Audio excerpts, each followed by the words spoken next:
Hello guys, my name is Matthew, and in today's video I'm going to show you how you can easily add another workspace at ClickUp. So first things first, we have to log in into our ClickUp account, and once we do that we will be redirected straight into the first workspace that we have open or we worked on.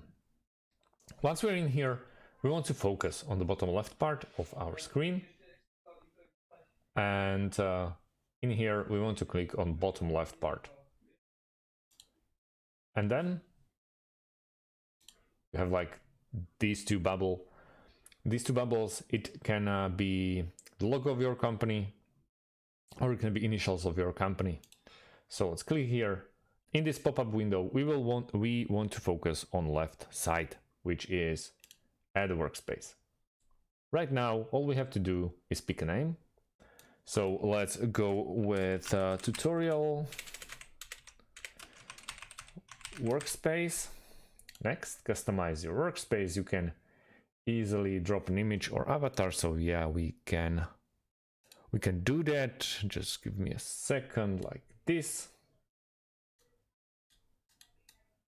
like that. Save.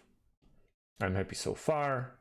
Just me. Also, if you want some integration, and then let's play with ClickUp. Just like that, it's very easy to do. You see that you already have your space in here. You're getting started. All you have to do is create list. So that's about it. Thanks for watching, guys, and see you in the next one. Have a great day and goodbye.